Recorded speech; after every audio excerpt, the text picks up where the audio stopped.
archéologues de ma génération ont commencé l'archéologie tout jeune. Moi, personnellement, c'était à l'âge de 12 ans, en 1980. Voilà. Par le plus grand des hasards, un ami m'a amené sur un chantier, pour ne pas le citer, c'est Pomeroy en Belgique, un port fluvial qui a été fouillé dans les années 70, 70 jusqu'au début des années 80. Et voilà, c'était mon premier contact avec l'archéologie. Et j'ai eu la chance également d'habiter dans un secteur où il y a beaucoup de cercles archéologiques locaux, de sociétés d'histoire et d'archéologie locales, avec des archéologues amateurs, avec un A majuscule, que ce soit à Tournai, la STGPA, ou alors à Blicky, le cercle de tourisme de recherche archéologique de Blicky-Aubechi, où j'ai d'ailleurs fait la rencontre importante de ma vie, c'est-à-dire Léonce de Marais en 1982. Et Léon, je peux le dire, a été vraiment le père spirituel en fait pour l'archéologie. Très rapidement, il m'a accueilli sur ses chantiers de fouilles. À l'époque, il fouillait sur un sanctuaire gallo-romain à Blicky. Il s'occupait également d'autres fouilles. Voilà, il m'a appris à faire de la prospection. Il m'a appris plein de choses en fait. Donc j'ai appris énormément à ses côtés. Il a soufflé sur les braises de ma passion. J'ai travaillé pendant 10 ans comme bénévole avec lui sur le chantier donc, du sanctuaire gallo-romain de Blicky. Et à un moment donné, s'est posé la question, quel est mon avenir en fait en archéologie? Pas 36 solutions, il fallait faire des études en archéologie. C'est ce que j'ai fait donc à l'ULB, à l'Université libre de Bruxelles, en histoire de l'art et archéologie, en section pré-proto-histoire avec le professeur Bonenfant. Voilà. À l'issue de mes études, j'ai quasiment directement été engagé par le ministère de la Région Wallonne comme archéologue sur le tracé du TGV occidental, donc en archéologie préventive, le début de l'archéologie préventive en Belgique. Et j'y ai travaillé pendant quelques années. En 2000, après une fin un peu brusque de contrat, j'ai dû retrouver du travail en fait, et je connaissais Marc Talon, je l'avais rencontré lors d'un congrès sur la protohistoire, et j'ai candidaté à l'AFAN, et voilà, je me suis retrouvé à l'AFAN avec un premier chantier à Laon, en urbain, et puis après, à partir de 2002, un passage intéressant, c'est avec Gertrude Blancard sur le site de Dourges. Donc j'étais co-responsable de secteur sur le chantier de Gertrude, et là j'ai appris plein de choses également, appris le système français de l'archéologie préventive, et à partir de 2003, CDisation, et là je suis parti sur les chantiers diagnostic, fouille, donc là maintenant depuis 18 ans, ça fait à peu près 60 diagnostics et 8 fouilles je crois à mon actif, surtout l'ensemble du Nord-Pas-de-Calais.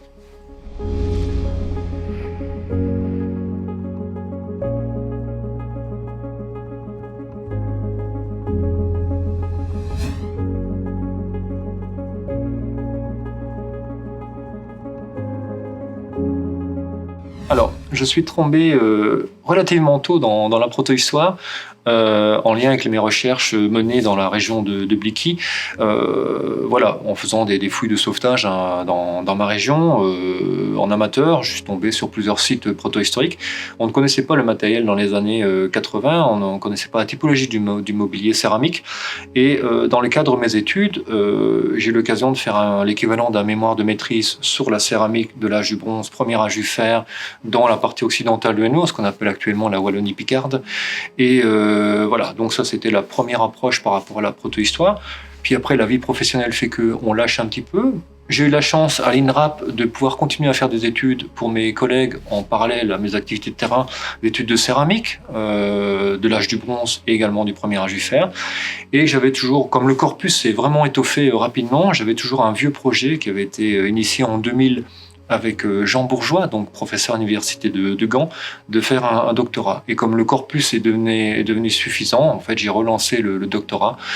Et j'ai pu le faire grâce notamment à l'INRAP, qui m'a quand même octroyé à peu près un an de moyens pour pouvoir faire mon doctorat.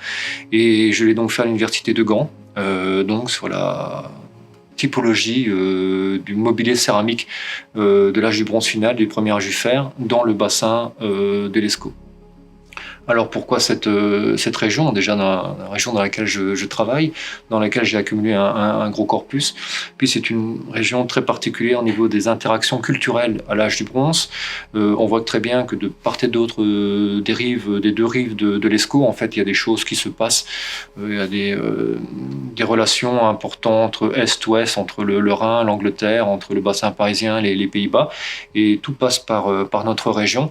Donc voilà, c'est très, très complexe en fonction des périodes, les affinités culturelles vont changer. Et donc ça, c'était le rôle de le but de cette thèse, c'est voir ces interactions culturelles à partir du Vécillé céramique, donc de l'âge du bronze final et du premier âge du fer.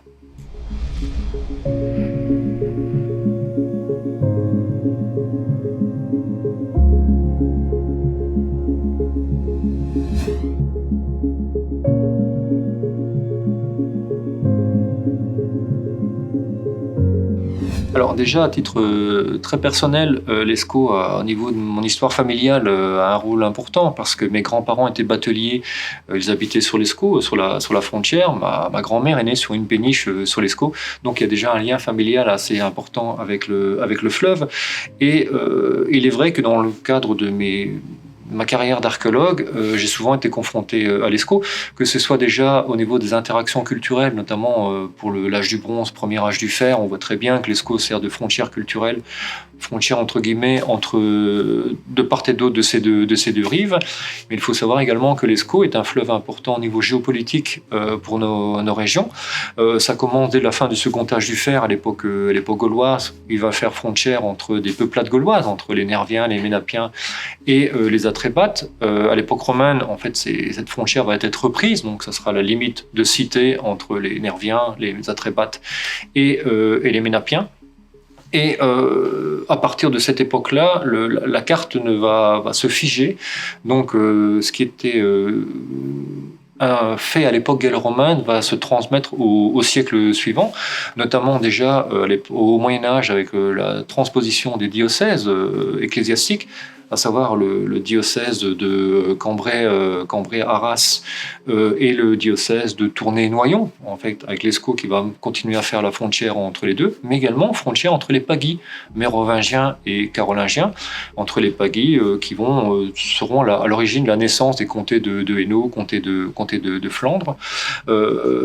Au-delà de ces divisions entre petits territoires, ça va devenir également une frontière politique importante. Déjà, à partir de les royaumes, au niveau de formation royaume mérovingien, l'Escaut va de temps en temps être frontière, plus être frontière. À partir de 843, avec le traité de Verdun, les choses vont se fixer, avec le traité de Verdun, où là, il va devenir la frontière officielle entre la Francie occidentale et la Lotharingie, donc la future Germanie. Voilà, les traités vont se succéder. En 880, traité de Rumont. En 925, la frontière va être également fixée entre la Francie occidentale, futur royaume de France, et la Germanie, futur Saint-Empire romain germanique. Et donc voilà, il y a toute cette part géopolitique qui est importante, surtout pour nous archéologues, parce qu'on fouille souvent dans des sites, dans des villes qui sont justement dans ces zones frontières. Je vais prendre le cas de Condé-sur-l'Escaut, en fait, qui m'intéresse particulièrement, où on réfléchit sur les commanditaires de la construction des enceintes, des châteaux. Pourquoi ? Parce que Condé se situe vraiment en limite du comté de Hainaut, pas loin du comté de Flandre, pas loin d'une zone de conflit entre la Flandre et le Hainaut, mais également une frontière, sur la frontière entre la France et le Saint-Empire romain germanique.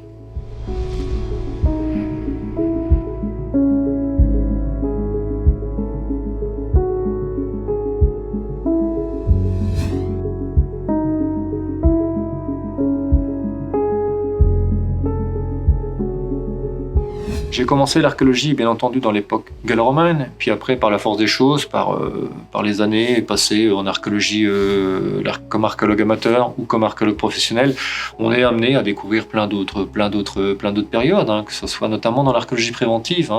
Au niveau des diagnostics, on ne choisit pas sa période, donc au fur et à mesure, on commence à de mieux en mieux connaître les périodes, l'expérience aidant et la passion qui fait en sorte qu'on a envie de connaître de plus en plus les périodes sur lesquelles on travaille.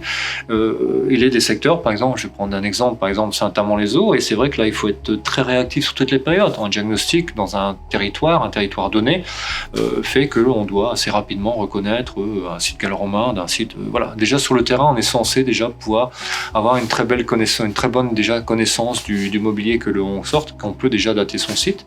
J'ai en plus cette chance par l'INRAP de pouvoir à l'heure actuelle travailler dans un secteur bien déterminé, le valenciennois, l'avesnois. Donc en fait, en travaillant dans un secteur, voilà, ça me permet de me concentrer, de connaître mieux les structures le matériel dans ce secteur-là n'est pas nécessairement le même que dans les régions voisines. Donc voilà, en me faisant travailler dans ce secteur-là, voilà, c'est beaucoup plus simple pour moi pour pouvoir caractériser les sites. Alors maintenant, sur la notion d'archéologie rurale, d'archéologie urbaine, j'ai bien entendu commencé l'archéologie rurale comme beaucoup de personnes. L'archéologie urbaine est arrivée assez rapidement, notamment en tournée pendant quelques années. Et c'est vrai, lorsque l'on a goûté à l'archéologie urbaine, c'est difficile de revenir sur l'archéologie rurale par la suite. Les deux sont intéressantes, mais sont très différentes. L'archéologie urbaine est une archéologie, à mon avis, bien entendu, beaucoup plus prenante, beaucoup plus stressante. Il faut être beaucoup plus réactif en fait sur de l'archéologie urbaine, notamment en préventif. Pourquoi ? Parce qu'il faut quand même pas oublier que l'archéologie est une destruction scientifique, certes, elle est une destruction. C'est-à-dire que chaque geste qu'on pose doit être réfléchi. En archéologie urbaine, voilà, on a des choix très rapides à faire. L'esprit doit être vif, il doit être réactif, et voilà, chaque geste, chaque trou que l'on fait, chaque excavation qu'on fait, on doit bien être sûr de ce que l'on fait pour pas rater un site. Et c'est pour ça que l'archéologie urbaine est, à mon avis, à l'heure actuelle, celle qui me convient le mieux.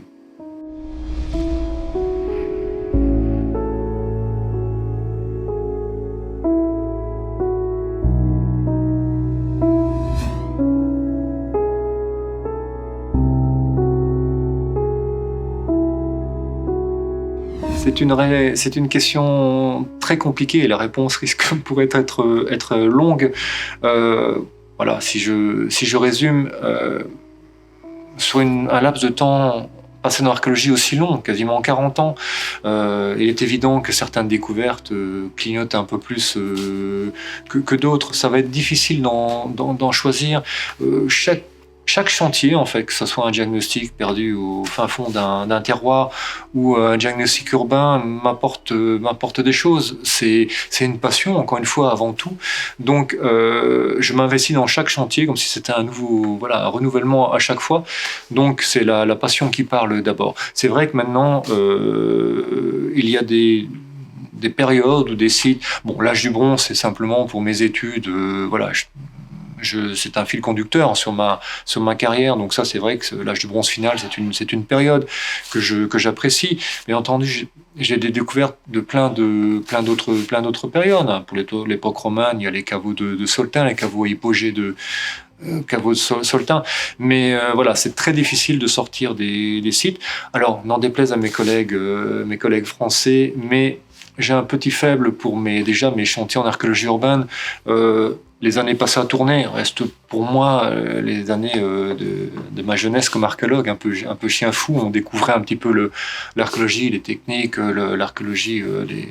Voilà, ce sont des années très, très importantes pour moi. Bien entendu, dans ma longue carrière en France, ça fait plus de 20 ans maintenant que je suis archéologue en France. Il y a également des chantiers qui m'ont Laon, qui était mon premier chantier, premier et unique chantier en Picardie d'ailleurs, restera mon premier chantier important pour ma carrière en France. Et par la suite, en fait, j'ai un petit faible également pour Condé. Par la force des choses, c'est Condé, Saint-Amand-les-Eaux, ce sont les deux villes voisines dans lesquelles j'ai quand même le plus travaillé. J'ai quand même passé quelques années quand même de ma vie comme professionnel dans ces deux villes. Donc voilà. Mais l'archéologie urbaine à Condé, je crois qu'à l'heure actuelle, c'est quelque chose qui ressort le plus à ce moment-ci de ma carrière.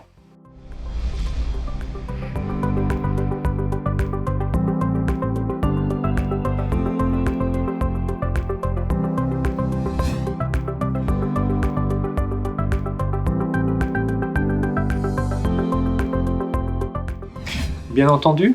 Euh, je vous la présente. Alors, c'est une pelle américaine c'est une US Army de 1945, donc elle a presque 80 ans. Moi, ça fait 30 ans qu'elle m'accompagne. Sur les chantiers, elle me sert à gratter, elle me sert à fouiller, à dégager les structures. Mais elle me sert aussi à réfléchir quand je monte sur les tas de terre. Elle me sert également à faire de la communication. Voilà, c'est un objet pour moi très important parce que voilà, c'est l'objet que je dois avoir toujours sur mes chantiers, qui me suit depuis maintenant une trentaine d'années.